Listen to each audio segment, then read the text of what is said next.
Good morning, students. Today we will discuss about of the laws of Mendel.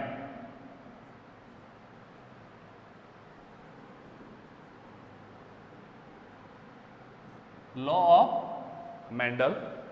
The first law of Mendel. The first law of Mendel. The law of dominancy. The law of dominancy we have done in the last class. हम last class में उसको discuss कर चुके हैं. Today we will discuss about of the first second law of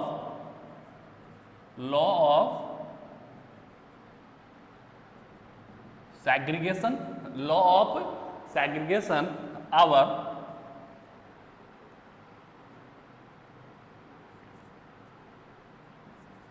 law of purity of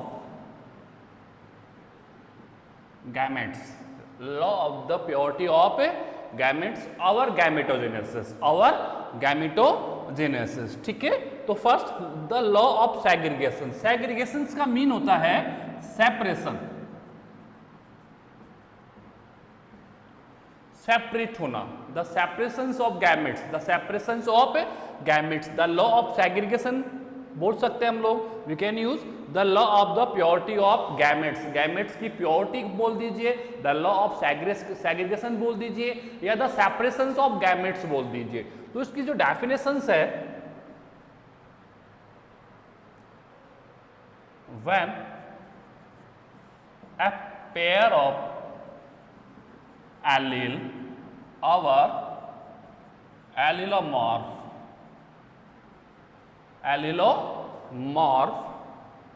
और gametes आप बोल सकते हो, फैक्टर्स बोल सकते हो. when a pair of allele or allelomorph are brought together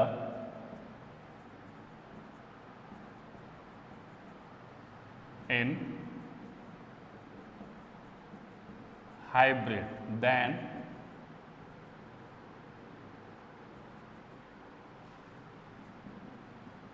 these factors do not mix up but simply associate to each other and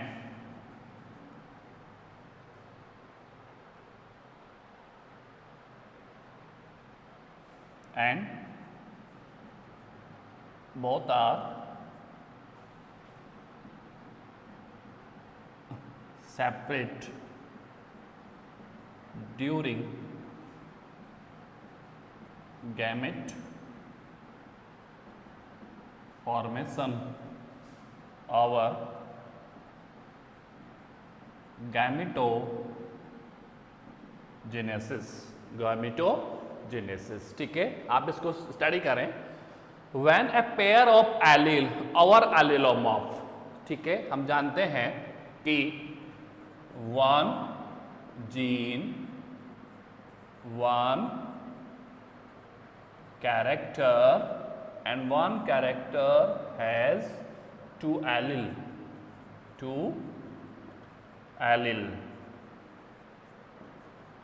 dominant and recessive, ठीक है. अब डोमिनेंट जो होता है वो कैपिटल में राइट होता है एंड रेसेसिव जो होता है वो स्मॉल में राइट होता है. ठीक है. अब डोमिनेंट कोई भी एक कैरेक्टर अगर हम लोग लेते हैं, द लेंथ ऑफ प्लांट, ठीक है. लेंथ ऑफ प्लांट में टॉलनेस एंड ड्वार्फनेस, टॉलनेस जो है capital T and capital T, small T and small T. ठीक है. क्रोमोजोम्स की जो कंडीशंस होती है वो डिप्लॉयड फॉर्म में होते हैं 2n equal of the 46 in human beings. ठीक है. Human being and 2n equal of the 14 किसमें है, पी प्लांट में है। ठीक है, laws of Mendel, basically Mendel ने पी प्लांट पे ऑब्जर्वेशन किए थे, तो 2n इक्वल ऑफ द 14 यानी कि जो कंडीशंस होती है एलील की वो डिफर्ड फॉर्म्स में होती है, यानी कि 2 गैमेट्स जो होते हैं वो एक दूसरे के साथ अटैच होते हैं। 2 गैमेट जो 2 क्रोमोसोम्स होते हैं वो एक दूसरे के साथ क्या होते हैं, अटैच होते हैं। तो वही कंडीशन यहाँ पर वो डिप्लॉइड फॉर्म से, ये कौन सी फॉर्म है, डिप्लॉइड फॉर्म है 2n। ठीक है, इसका मीन क्या हो गया, 2n equal of the 46, 2n equal of the 46 या 2n इक्वल ऑफ द 14। हम इसको अगर ह्यूमन बींग्स की बात करते हैं, बट हम लोग प्लांट्स की बात कर रहे हैं, तो ये क्या हो गया 2n इक्वल ऑफ द 14, यानी 2n क्या है यहाँ पर, capital T and capital T। ठीक है ना, यानी कि हैप्लॉइड्स जो होते हैं वो आपस में क्या होते हैं, गैमेट्स जो होते हैं वो आपस में अटैच होते हैं, जुड़े हुए होते हैं इन the form of the diploid form. कौन सी फॉर्म में, डिप्लॉइड फॉर्म में। तो रेसेसिव का मीन क्या हो, यहाँ पर लॉ ऑफ सेग्रीगेशन क्या है, सेपरेशन ऑफ गैमेट्स है, यहाँ पर सेपरेशन ऑफ गैमेट्स बोल सकते हो, the law of the purity of gametes, यानी कि गैमेट्स को प्योर फॉर्म में, गैमेट्स को प्योर फॉर्म में सेपरेट करना, it's called off the law of segregation. तो क्या कह रहे हैं कि when a pair of allele, ये एक एलील हो गया आपके पास में, क्या हो गया, एक एलील हो गया। इस एलील के अंदर 2 गैमेट्स आपको दिख रहे हैं, capital T and capital T। ये सेकंड एलील आपके पास में, यहाँ पे आपके पास 2 गैमेट्स दिख रहे हैं, small t and small t, यानी कि एक एलील के अंदर 2 गैमेट्स होते हैं। एक एलील के अंदर क्या होते हैं, 2 गैमेट्स हैं। 2n हो गया ना, तो कितने हो गए, 2n equal of the n और n haploid and both are associate to each other, both are connected to each other and convert into the 2n। तो वही कंडीशन यहाँ पर कैपिटल T और कैपिटल T फॉर्म में, ये half हो गया, ये सेकंड हाफ हो गया। दोनों क्या आपस में अटैच है, दोनों आपस में क्या होते हैं, ये अटैच होते हैं। वो अटैच कैसे होते हैं, when a pair of allele और एलिलोमॉर्फ, जब एलील का एक पेयर, एलील का एक पेयर हो गया, ये एलील का सेकंड पेयर हो गया। तो एलील का एक pair are brought together in hybrids, एक दूसरे हाइब्रिड में क्या होता है, एक साथ जाता है, दूसरा हाइब्रिड क्या क्या होता है, एक साथ जाता है। Then this factor do not mix up, दोनों just like a solution, solution के समान एक दूसरे के साथ मिक्सअप नहीं होते हैं, only slightly attach to each other, only simply associate to each other, दोनों एक दूसरे के साथ जुड़े हुए हैं, सॉल्यूशन के तरह मिक्सअप नहीं होंगे। एक तो क्या होता है कि सॉल्वेंट, सॉल्यूशन, सॉल्वेंट जो होता है वो सॉल्यूबल के साथ मिक्स होकर सॉल्यूशन बनाता है, यस एंड नो। तो दोनों एक दूसरे के साथ क्या हो जाएंगे, मिक्सअप हो जाएंगे। Then we can not separate to each other, हम दोनों कंटेंट्स को अलग नहीं कर सकते। एक होता है कि सोयल जो होता है वाटर के साथ मिक्सअप नहीं होकर स्लाइटली उसके साथ एसोसिएट हो जाता है, सॉइल नीचे आ जाता है और वाटर कहां पर आ जाएगा, अपर आ जाएगा। तो वी कैन सेपरेट, हम उसको क्या कर सकते हैं, सेपरेट कर सकते हैं। तो वो कंडीशन यहां पर है कि जो दो, एक पेयर ऑफ एलील, एक पेयर ऑफ एलील में दोनों गैमेट्स जो प्रेजेंट्स हैं, both the gametes are do not mix up और ब्लेंड अप। ना तो ये मिक्सअप का मीन हो गया, एक मिक्सअप का मीन क्या होता है, अगर कोई मिक्सअप हो जाएगा तो मिक्सर बन जाएगा, और मिक्सर में क्या होता है कि एक थर्ड कंटेंट आ जाता है, first content mix with the second content. जब फर्स्ट सेकंड के साथ मिक्स होगा वो दोनों मिक्स हो जाएंगे, मिक्सर के रूप में आ जाएंगे, तो एक थर्ड कंटेंट आपके पास में आ जाएगा। व्हाइट वाटर है, रेड कलर आपने लिया तो आपके पास क्या आएगा, रेड कलर आ जाएगा। कौन सा कलर आ जाएगा, रेड कलर आ जाएगा। यानी व्हाइट जो सॉल्वेंट है वो कन्वर्ट हो जाएगा रेड के अंदर एंड कन्वर्ट इनटू सॉल्यूशन, किस में चला जाएगा, तो वो मिक्सअप हो गया। वो क्या हो गया, मिक्सअप हो गया। ये एक दूसरे के साथ मिक्सअप नहीं होकर दोनों स्लाइटली अटैच होते हैं, ओनली क्या होते हैं, ये simply associate to each other. When a pair of allele or allelomorph are brought together in a hybrid, जब एक हाइब्रिड की ओर मूव करते हैं, then these factor do not mix up, दोनों फैक्टर जो होते हैं वो आपस में मिक्सअप नहीं होते हैं, but only mix up only simply associate to each other, दोनों एक दूसरे के साथ क्या होते हैं, सिंपली एसोसिएट्स होते हैं, ठीक है, to each other, and both are separate, दोनों क्या होंगे, सेपरेट होंगे during gamete formation over gametogenesis, gamete formation over gametogenesis. और गैमेटोजेनेसिस कब होता है, यहां पर क्या होगा, मियोसिस होगा। क्या होगा, मियोसिस। मियोसिस को हम क्या कहते हैं, गैमेटोजेनेसिस। क्या बोलेंगे, गैमेटो गैमेटोजेनेसिस। मियोसिस को हम क्या बोलेंगे? गैमेटोजेनेसिस। यानी कि मियोसिस का मीन ही गैमेट्स फॉर्मेशन है। मियोसिस क्या करता है? नंबर ऑफ क्रोमोसोम्स को हाफ करता है, नंबर ऑफ सेल्स को क्या कर देता है? हाफ। और हाफ मीन हैप्लॉइड, और हैप्लॉइड का मीन क्या होता है? गैमेट्स। क्या होता है? गैमेट्स। मियोसिस ओनली ऑक्योर इन रिप्रोडक्टिव सेल्स। कौन सेल्स में होता है? रिप्रोडक्टिव सेल्स में होता है। वेजिटेटिव सेल्स के अंदर ओनली माइटोसिस होता है। माइटोसिस किसी टाइप के गैमेट्स नहीं बनाता है। माइटोसिस जो डॉटर सेल्स रिप्रेजेंट्स करता है, डेवलप्ड करता है, these are completely equivalent of the parental cell. But meiosis जो डॉटर सेल्स रिप्रेजेंट्स करता है, डेवलप करता है, these are half then of the parental cells. Parental cell से क्या होता है? वो हाफ होता है, हैप्लॉइड इन फॉर्म में होता है। कौन सी फॉर्म में होता है? हैप्लॉइड इन फॉर्म में होता है। And then haploid form is called gametes. वो क्या कहलाते हैं? गैमेट्स कहलाते हैं। तो यहाँ पर जो कंडीशंस है, पेयर जो है, उस पेयर में दो गैमेट्स प्रेजेंट है, और दोनों गैमेट्स जो हैं वो कभी भी मिक्सअप नहीं होंगे। वो कभी भी मिक्सअप नहीं होते हैं, ब्लेंड अप नहीं होते हैं, कोई मिक्सर या सॉल्यूशंस नहीं बनाएंगे।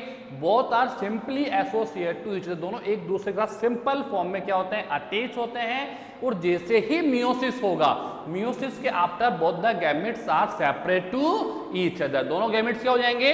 सेपरेट। यहां से कैपिटल टी निकलेगा, और यहां से small T and small T, क्योंकि जनरेशन जो है वो कौन सी है? होमोजाइगस है। कौन सी है? होमोजाइगस है। कौन सी जनरेशन है? होमोजाइगस फॉर्म में, ठीक है ना। और होमोजाइगस जो कंडीशंस होती है, होमोजाइगस जो एलील्स होते हैं, उसमें दोनों गैमेट्स सिमिलर होते हैं। दोनों गैमेट्स क्या होते हैं? Both the gametes of homozygous states. Homozygous states के दोनों गैमेट्स क्या होंगे? सिमिलर होंगे। और हेट्रोजाइगस जो होती है, उसमें दोनों गैमेट्स क्या होंगे? डिफरेंट होंगे। हेट्रोजाइगस का बनेगा यहां से एक टी और यहां से एक T, capital T and small T. This is heterozygous form. This is heterozygous form. तो एक हाइब्रिड बन गया। हाइब्रिड में दो गैमेट्स हैं, एक मेल का है और एक फीमेल का है। तो ये दोनों मिक्सअप नहीं होते कभी भी। ये दोनों क्या होते हैं? Slightly associate to each other. दोनों एक दूसरे से क्या होते हैं? ये स्लाइटली एसोसिएट्स होंगे, ये कभी भी मिक्सअप नहीं होंगे। तो यही लॉ ऑफ सेग्रीगेशन बोलता है। ये क्या बोलता है? लॉ ऑफ सेग्रीगेशन क्या कहता है कि when a pair of allele, जब भी एक एलील के दोनों पेयर नेक्स्ट हाइब्रिड की ओर मूव करते हैं, तो दोनों एलील, दोनों जो गैमेट्स या फैक्टर्स होते हैं, वो कभी भी मिक्सअप नहीं होते हैं, ब्लेंड अप नहीं होते हैं, ओनली स्लाइटली एक दूसरे के साथ अटैच होते हैं, लाइट बॉन्ड के साथ अटैच होते हैं। जैसे ही मियोसिस होगा, मियोसिस होते हैं दोनों गैमेट्स एक दूसरे से क्या हो जाएंगे? सेपरेट हो जाएंगे। क्या हो गए? सेपरेट हो गए। और सेपरेट होते इसको क्या है हमने? Gametogenesis, the formations of gametes. The formations of gamete जो किससे पॉसिबल है? मियोसिस से। किससे पॉसिबल होगा? मियोसिस से होगा, ठीक है। तो दिस इज कॉल्ड गैमेटोजेनेसिस, यानी the formations of gamete, the formations of gametes, ठीक है। तो ध्यान रखें, the law of purity of gametes, purity यानी दोनों गैमेट्स का एक दूसरे के साथ अलग हो जाना, एक दूसरे से सेपरेट होना ही प्योरिटी ऑफ गैमेट्स है। अभी दोनों अटैच है। अभी इस फॉर्म में अगर मैं देखता हूं तो both are attach to each other, but इस फॉर्म में देखता हूं तो both are separate to each other. So this is the purity of gamete. This is the law of segregation. It's only possible by the help of meiosis over gametogenesis. meiosis over gametogenesis ये possible है। अगर आप mitosis करवाएंगे तो mitosis से possible नहीं होता है। हमेशा ध्यान रखना, गैमेटोजेनेसिस के लिए मियोसिस की नीड्स होती है। किसकी नीड्स होगी? मियोसिस सेल डिवीजन की क्या होती है? नीड होती है। मियोसिस ओनली ऑक्योर इन रिप्रोडक्टिव सेल्स में होता है, एक नेक्स्ट जनरेशन को डेवलप करने के लिए, for the formation of next generation. और नेक्स्ट जनरेशन के लिए we needs of two gametes, one is the female और सेकंड इज द मेल। एक मुझे फीमेल गैमेट चाहिए in the form of sperm, एक मुझे मेल गैमेट चाहिए in the form of sperm, एक मुझे चाहिए female gamete in the form of egg, ठीक है ना। Then after both are fuse to each other and convert into the new generation. किस में कन्वर्ट हो जाएगा? वो एक न्यू जनरेशन में कन्वर्ट हो जाएगा। तो एक न्यू जनरेशन को बनाने के लिए पहले मुझे गैमेट्स की नीड होती है, और गैमेट्स बनाता है मियोसिस। कौन बनाता है? मियोसिस। तो जैसे ही मियोसिस होगा तो एक पेयर में जो दो गैमेट्स प्रेजेंट थे, जो सिंपली एसोसिएट थे, वो दोनों वो एसोसिएशन क्या हो जाएगा? ब्रेक हो जाएगा। और ब्रेकअप के बाद में क्या हो जाएंगे? दोनों गैमेट्स प्योर फॉर्म में एक दूसरे से क्या हो जाएंगे? सेपरेट हो जाएंगे। डिफरेंट क्या होगा? अगर दोनों गैमेट्स सिमिलर हैं, तो सिमिलर गैमेट्स आएंगे। और अगर एलिल के अंदर दोनों गैमेट्स अगर होमोजाइगस फॉर्म में हैं तो दोनों गैमेट्स क्या हैं, सिमिलर होंगे। और हेट्रोजाइगस फॉर्म में जनरेशंस है तो both the gametes are different to each other, दोनों गैमेट्स क्या होंगे, डिफरेंट होंगे। Is that clear? तो ध्यान रखें, what is the law of segregation कि when a pair of allele और एलिलोमॉर्फ, एक ही बात है, एक एलिल के अंदर, एक एलिल किस में आ रहा है, पेयर में आ रहा है, इसमें पेयर ऑफ गैमेट्स है, ठीक है ना, दोनों गैमेट्स क्या होते हैं, this factor do not, gamete बोल दो फैक्टर बोल दो एक ही बात है, this factor do not mix up, only simply associate to each other and both are separate during gamete formation over gametogenesis. तो ध्यान रखिए इसको, this is the second law of Mendel, this is the second law of Mendel, the law of segregation, the law of segregation. Segregation का mean होता है separation, और separation किसका करना है, गैमेट्स का सेपरेशन करना है। और for the separation of gametes first we needs of the meiosis, किसकी नीड्स होगी हमें, मियोसिस की होगी, क्योंकि मियोसिस से ही गैमेटोजेनेसिस आता है। And what is the mean of gametogenesis, gameto मतलब गैमेट्स, और जीनेसिस का मीन होता है origin, or formation, the formations of gametes, और द फॉर्मेशंस ऑफ गैमेट्स जो पॉसिबल है वो with the help of meiosis, किसके हेल्प से होता है, मियोसिस की हेल्प से होता है। और गैमेट्स कहाँ बनेंगे, रिप्रोडक्टिव सेल्स में बनते हैं, कहाँ पर बनते हैं, रिप्रोडक्टिव सेल्स में बनेंगे। ध्यान रखिए इस चीज को, this is the law of segregation. Now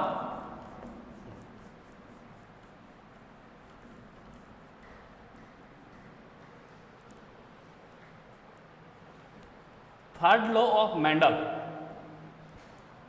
अभी हम डिस्कस करते हैं the third law of Mendel, किसके पर, the third law of Mendel पे डिस्कस करते हैं।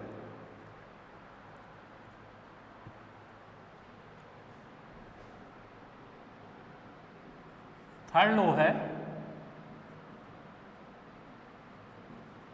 लॉ ऑफ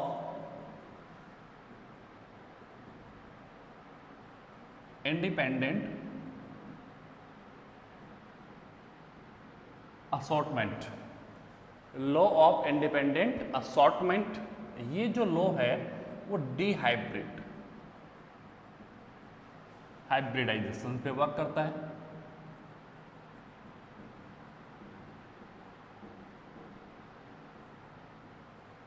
डिहाइब्रिड का मीन हो गया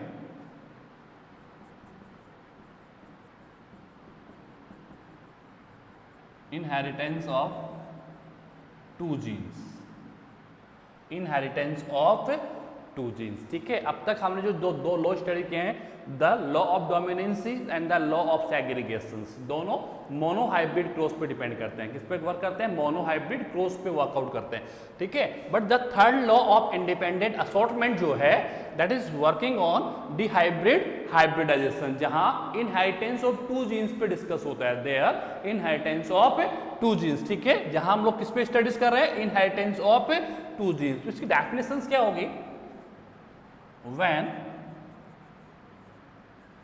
we are consider to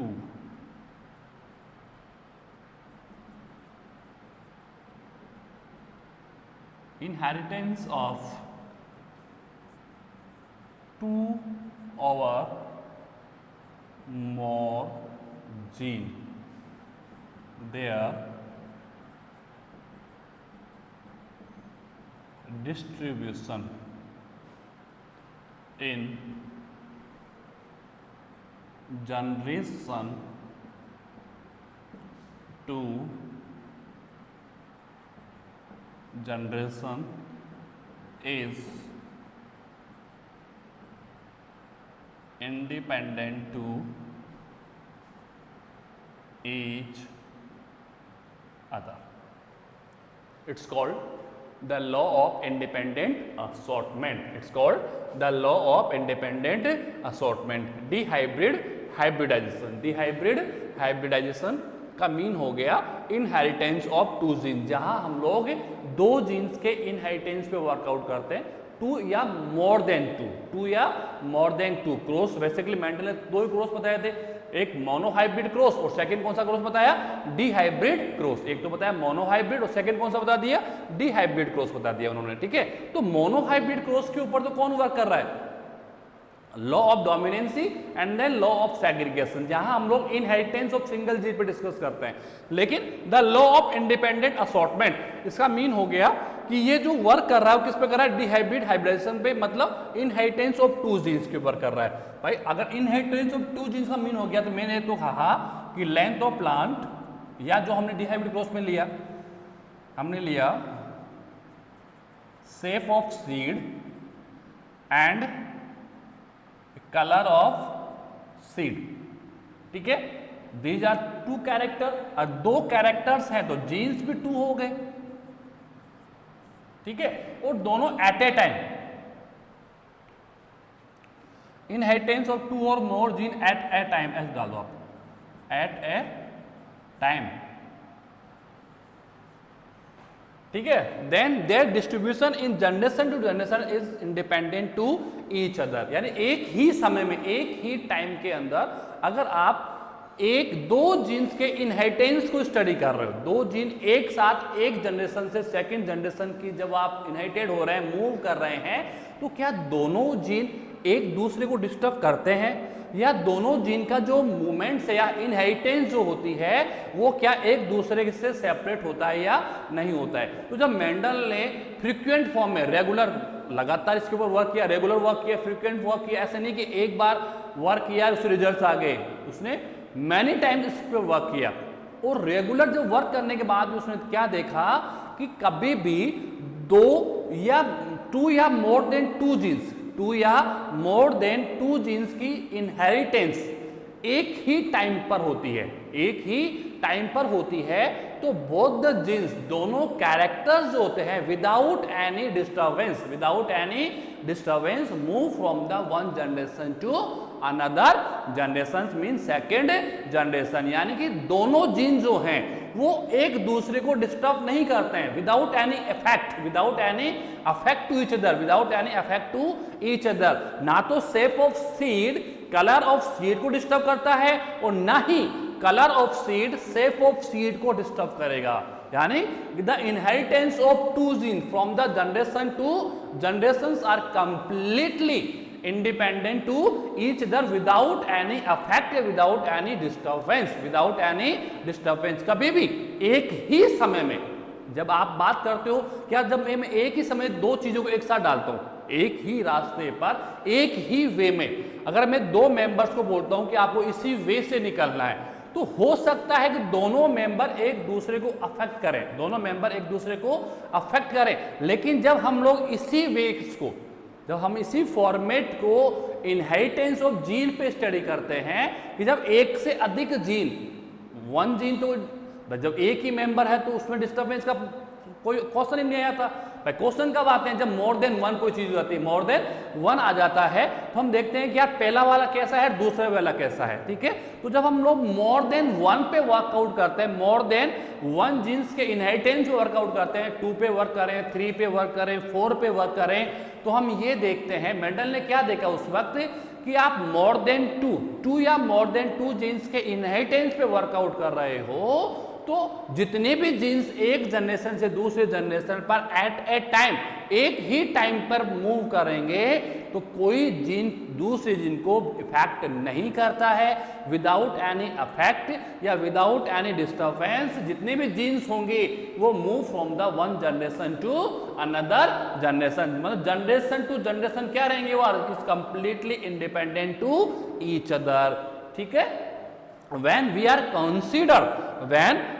considered to inheritance of two or more gene, भाई एक ही जीन के इनहेरिटेंस स्टडी कर रहे हो तो डिस्टर्बेंस का मीन नहीं आता है, ठीक है। लेकिन जब हम एट ए टाइम, एक ही समय पर मैं दो ऑब्जर्वेशन एक साथ देखना चाहता हूं, दो जीन्स को एक साथ इनहेरिटेड करना चाहता हूं, तो क्या दोनों जीन्स मिक्स होके जाएंगे या एक दूसरे से कंप्लीटली सेपरेट होके जाएंगे। तो आप क्या देखा मेंडल ने कहा कि जब एक ही समय पर, एक ही टाइम पर मोर देन वन जीन्स के ऊपर वर्कआउट होता है, the more than one genes की इनहेरिटेंस को ऑब्जर्व किया जाता है, तो उसने कहा कि जब भी इनहेरिटेंस ऑफ टू या मोर देन टू जीन्स होगा, तो both the genes are completely separate to each other, दोनों की जो मूविंग होगी, movement from the one generation to another generation जो होगा वो बिल्कुल सेपरेट फॉर्म में होगा, इंडिपेंडेंट फॉर्म में होगा। कोई भी कैरेक्टर सेकंड कैरेक्टर को डिस्टर्ब नहीं करता है। दोनों की मूवमेंट, दोनों का इनहेरिटेंस जो है वो कंप्लीटली इंडिपेंडेंट होता है। वो कंप्लीटली क्या होता है? इंडिपेंडेंट होता है, without any disturbance. Without any disturbance, both the genes move from the one generation to another generation. एक जनरेशन से अनदर जनरेशन की ओर क्या करेगा? वो मूव कर जाता है। क्या कर जाता है?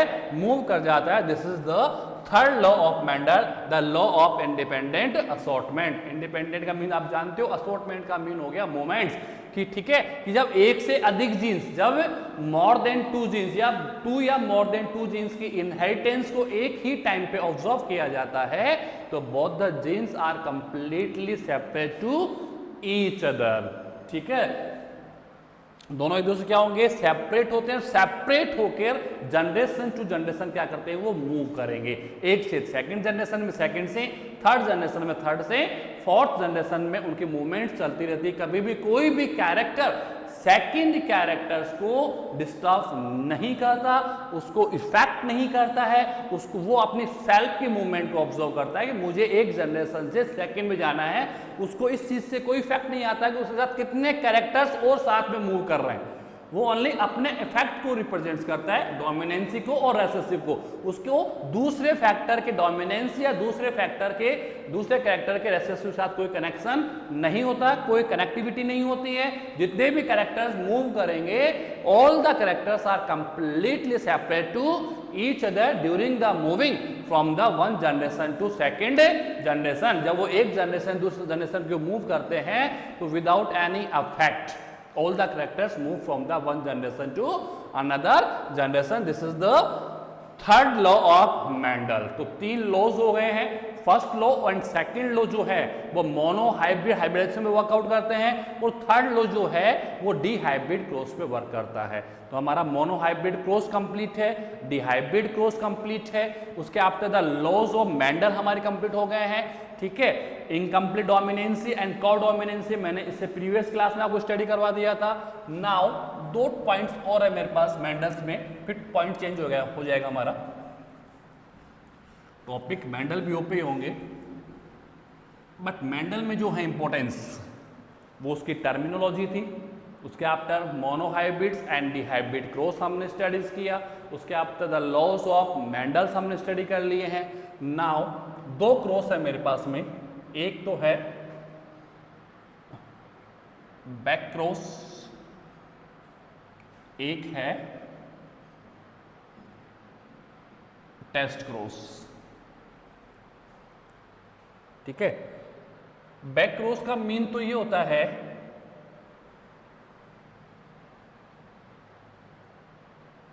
F1 generation cross with either its parents। ठीक है, F1 जनरेशन प्रोड्यूस किससे होगी? F0 से। किससे प्रोड्यूस होगी? F0 से होगी। F0 कौन है? होमोजाइगस फॉर्म में होते हैं, होमोजाइगस। ओके, जैसे कि कैरेक्टर आपने लिया वो length of plant, length of plant. ठीक है, तो लेंथ ऑफ प्लांट क्या आया? Tall and dwarf, capital T, small T. Now meiosis. Okay, दोनों सिमिलर है तो सिंगल गैमेट्स, होमोजाइगस फॉर्म में है ना तो सिंगल पे वर्कआउट करेंगे। And both are fuse mean fertilization, capital T and small T. This is F1 generation, this is F1 generation. No problems. Monohybrid cross में हमने इसको स्टडीज किया है। ठीक है, तो अब बैक क्रॉस क्या है? बैक का मीन हो गया वापस। बैक का मीन क्या होता है? वापस पीछे जाना, वापस रिबैक करना। यानी कि F1 जनरेशन मेरे पास में है, यस एंड नो। अब ये मेल होगा या फीमेल होगा आई डोंट नो। ठीक है, अब मुझे F1 जनरेशन का क्रॉस करवाना है। F1 जनरेशन का मुझे क्या करना है? क्रॉस करना है, ठीक है। तो बैक क्रॉस का मीन क्या होता है, F1 generation cross with either its parents, यानी कि इसका जो क्रॉस है उसी के पेरेंट्स के साथ करना है, उसी के पेरेंट्स के साथ करना है। तो बैक क्रॉस क्या हो गया, व्हेन F1 क्या हो गया, F1 क्या हो गया मेरे पास में capital T small t cross with either its parents, यानी कि इसी के पेरेंट्स मेल और फीमेल जो थे उनमें से किसी के एक के साथ क्रॉस करवाना है। तो कैपिटल टी ये भी इसका पेरेंट्स है। एक तो बैक क्रॉस ये वाला हो गया, सेकंड क्या हो गया, F1 क्या है मेरे पास में ये, and then cross with the small T and cross with the small T. This is back cross, this is back cross, यानी F1 जनरेशन का उसी के पेरेंट्स के साथ क्रॉस करवाना, उसी के पेरेंट्स। अब पेरेंट्स तो दो है मेरे पास में, एक होमोजाइगस डोमिनेंट है और एक होमोजाइगस रिसेसिव है। एक तो मेरे पास में क्या है, होमोजाइगस डोमिनेंट ये वाला हो गया, एक मेरे पास क्या हो गया, होमोजाइगस रिसेसिव, यानी कि उसी के F1 जनरेशन जिससे F1 जनरेशन प्रोड्यूस हुआ है उस F1 जनरेशन का क्रॉस उसी के पेरेंट्स के साथ करवाना, उसी के पेरेंट्स के विथ अस करवाना क्या होगा, बैक क्रॉस होगा। ये बैक क्रॉस है, दिस इज बैक क्रॉस। तो आप कर सकते हो कैपिटल T कैपिटल T ये F1 हो गया और ये इसका पेरेंट्स हो गया। यहां से टू टाइप्स ऑफ गैमेट्स बनेंगे, capital T small t, they are only single types of gametes. Capital T homozygous form में है ना, तो होमोजाइगस फॉर्म में ओनली सिंगल गैमेट, ठीक है। हेटेरोजाइगस फॉर्म में both the gametes are different to each other, तो दोनों गैमेट्स आएंगे मेरे पास में। अभी क्रॉस हो जाएगा, पहले capital T and capital T बन गए, देन ये इसके साथ क्रॉस करेगा capital T and small t, यानी कि 50% प्लांट्स जो आ रहे हैं ये F2 जनरेशन हो गई आप लोगों की। ये कौन सी हो गई, F2 जनरेशन। 50% जो प्लांट्स आ रहे हैं वो कौन से प्लांट्स आ रहे हैं, होमोजाइगस टॉल, होमोजाइगस टॉल आ रहे हैं, नहीं आ रहे हैं, ठीक है। और 50% जो आ रहे हैं वो क्या आ रहे हैं,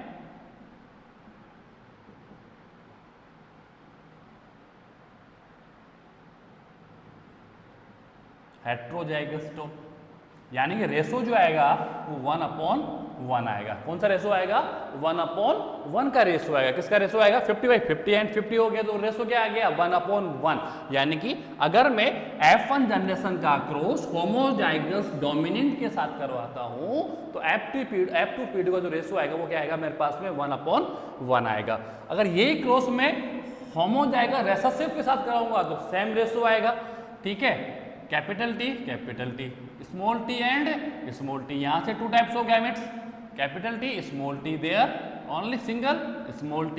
रेशो क्या आया, capital T small t and small t and small t। तो ये क्या आ गया, होमोजाइगस, सॉरी ये तो क्या हो गया आपके पास में,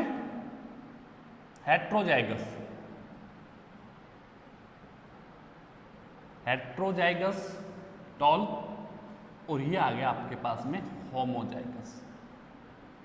होमोजाइगस क्या, ड्वार्फ, ठीक है। बट रेशो क्या आ रहा है, 50% ये आ रहा है, 50% ये आ रहा है, तो रेशो क्या हो गया, 1/1 आएगा। यानी रेशो आप F1 जनरेशन का क्रॉस डोमिनेंट के साथ करवाएं, होमोजाइगस डोमिनेंट के साथ कराएं तो भी रेशो F2PD 1/1 आएगा। आप होमोजाइगस रिसेसिव के साथ कराएं तो भी रेशो क्या आएगा, 1/1। It's called back cross when the cross of F1 generation with either its parents, यानी कि F1 जनरेशन का क्रॉस उसी के पेरेंट्स के साथ करवाना बैक क्रॉस होता है। क्या होता है, बैक क्रॉस होता है। तो F1 जनरेशन मैंने बनाई, F1 जनरेशन आ गया मेरे पास में F0 से F1। अब F1 जनरेशन का क्रॉस या तो आप इसके साथ करवा दीजिए या फिर आप इसके साथ करवा दीजिए, this is called back cross. दोनों क्रॉस मैंने करवा दिया आपके सामने, ठीक है, this is called back cross. Now test cross अभी आता है मेरे पास में।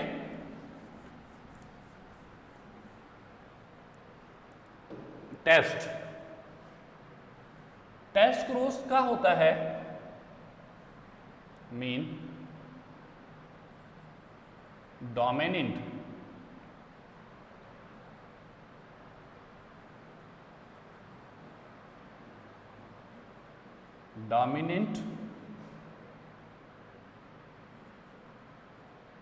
Character cross with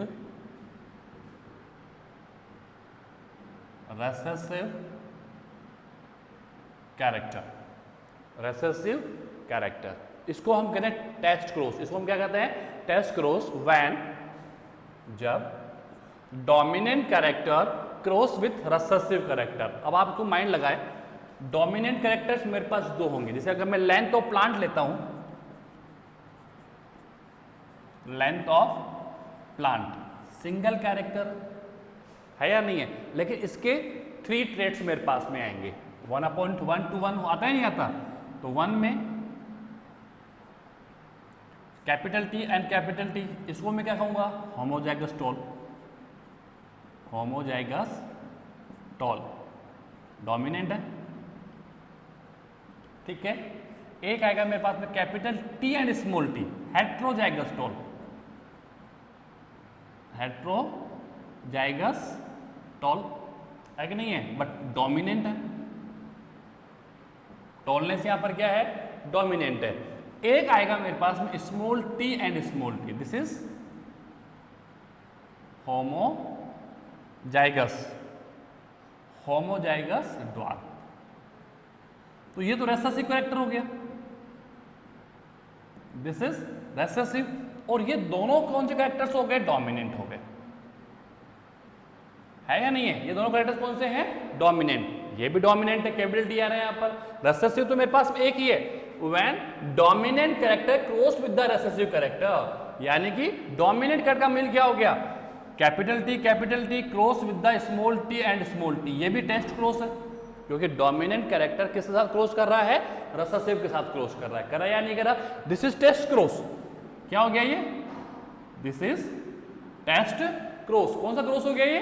test cross हो गया, ठीक है। लेकिन capital T small T is also test cross, क्योंकि ये भी तो डोमिनेंट ही है। ये क्या है? हेट्रोजाइगस डोमिनेंट है। कौन सा डोमिनेंट है? हेट्रोजाइगस। भाई ये भी टॉल है और ये भी टॉल है, डिफरेंसेस क्या है? This is pure tall, this is impure tall, homozygous tall and heterozygous tall. But है तो टॉल, बट है तो टॉल, यानी कि किसी भी डोमिनेंट कैरेक्टर का रेसेसिव कैरेक्टर के साथ क्रॉस करवाना डिफरेंट तो होगा नहीं। एक ही कैरेक्टर से दोनों एलिल्स क्रॉस करेंगे हमेशा, ऐसा थोड़ी कि एक एलिल दूसरे एलिल के साथ क्रॉस कर लेगा, नहीं। एक कैरेक्टर्स के दोनों एलिल्स क्रॉस करते हैं, यानी कि डोमिनेंट कैरेक्टर का रेसेसिव कैरेक्टर्स के साथ जो क्रॉस होता है, it's called test cross, it's called test cross. तो ये भी टेस्ट क्रॉस है और ये भी टेस्ट क्रॉस है, यानी कि कैपिटल टी का क्रॉस कराना रेसेसिव के साथ, ये तो फिक्स है। एक तो रेसेसिव ही रहेगा, एक तो क्या रहेगा? रेसेसिव। दूसरा क्या होगा? डोमिनेंट। बट डोमिनेंट जो है वो 2 फॉर्म में है, एक तो होमोजाइगस डोमिनेंट होता है और एक हेट्रोजाइगस डोमिनेंट होता है। भाई F1 जनरेशन में तो यही आता है ना आपको लोगों के पास में, आता है नहीं आता? ठीक है, ये F0 फॉर्म आप लोगों का, ये F1 फॉर्म में, बट है दोनों डोमिनेंट फॉर्म में। डिफरेंस क्या है? ये प्योर है, ये इम्प्योर है। लेकिन किसी भी डोमिनेंट का रेसेसिव के साथ क्रॉस करवाना, it's called test cross, it's called test cross. अब आप इसका रेशो निकाल लीजिए। रेशो निकालेंगे तो पहले आप क्रॉस करवाएंगे कैपिटल टी स्मॉल टी। इनका क्रॉस तो मुझे पता है, capital T and small T cross हो गया तो कैपिटल टी स्मॉल टी, यानी कि all plants are equal, all plants are equal. जितने प्लांट्स बनेंगे 100% ये बनेंगे जब when cross homozygous dominant with the recessive traits, ठीक है। सेकंड मेरे पास में आता है capital T small T and small T. ये भी तो क्रॉस ही है ना, तो यहां पर 2 ट्रेड्स आएंगे, capital T and small T cross with the capital T and small T और स्मॉल टी। तो रेशो क्या आया? 50%। ये वाले प्लांट्स आ गए 50%, ये वाले आ गए 50%। आ गए मेरे पास में डोमिनेंट, हेट्रोजाइगस डोमिनेंट, और 50% आ गया मेरे पास में रेसेसिव। या रेशो क्या आएगा? 1/1। तो दोनों में रेशो अलग अलग आ रहा है। एक में तो all plants are heterozygous dominant, जितने प्लांट्स वो कौन से आ रहे हैं? हेट्रोजाइगस डोमिनेंट, यानी कि 100% प्लांट्स जो हैं वो कॉमन है, 100% plants are equal to each other. But यहां पर जो प्लांट्स आ रहे हैं वो 1/1 रेशो में आ रहे हैं। 50% प्लांट जो आ रहे हैं वो कौन से आ रहे हैं? हेट्रोजाइगस डोमिनेंट, और 50% प्लांट जो आ रहे हैं वो आ रहे हैं मेरे पास में रेसेसिव ड्वार्फ। कौन से आ रहे हैं? रेसेसिव ड्वार्फ आ रहे हैं। कौन से आ रहे हैं? रेसेसिव ड्वार्फ आ रहे हैं। Is that clear? ठीक है, तो ये दो क्रॉस हो गया आपके पास में, ये भी टेस्ट क्रॉस है और ये भी टेस्ट क्रॉस है, बट दोनों के रेशो में डिफरेंसेस है। एक में 100% प्लांट्स कौन से आ रहे हैं? इक्वल, ये प्लांट, चारों प्लांट्स ये आएंगे, अगर इनको अलग भी कर दूंगा तो चार प्लांट्स ये आएंगे या नहीं आएंगे? ठीक है, मोनोहाइब्रिड ग्रोथ हमने पढ़ा है, लेकिन जब मैंने हेट्रोजाइगस डोमिनेंट का क्रॉस रेसेसिव ट्रेट्स के साथ करवाया तो रेशो क्या आया? 1/1। कौन सा रेशो आ रहा है? 1/1, यानी कि 50% प्लांट जो है वो हेट्रोजाइगस डोमिनेंट्स होंगे और 50% प्लांट जो होंगे वो होंगे रेसेसिव ड्वार्फ होंगे। तो ध्यान रखना, back cross and test cross. Back cross में तो क्या करना है? F1 जनरेशन का क्रॉस उसी के पेरेंट्स के साथ करवाना है, आइदर वन, कोई भी ले सकते हो आप लोग, ठीक है। और टेस्ट क्रॉस में डोमिनेंट का क्रॉस रेसेसिव के साथ करना है। तो एक डोमिनेंट तो है होमोजाइगस होता है और एक डोमिनेंट हेट्रोजाइगस होता है, क्योंकि F1 जनरेशन जो बनती है वो हेट्रोजाइगस डोमिनेंट में आता है। कौन सी डोमिनेंसी में आता है? हेट्रोजाइगस डोमिनेंसी में आएगा। समझ में आ रहा है नहीं आ रहा? ठीक है, तो ये आप लोगों के पास द लॉज ऑफ मेंडल्स हो चुके हैं, ठीक है, back cross and test cross हो चुके हैं, ठीक है। नेक्स्ट टाइम हम लोग न्यू टॉपिक को डिस्कस करेंगे। Okay, thank you very much.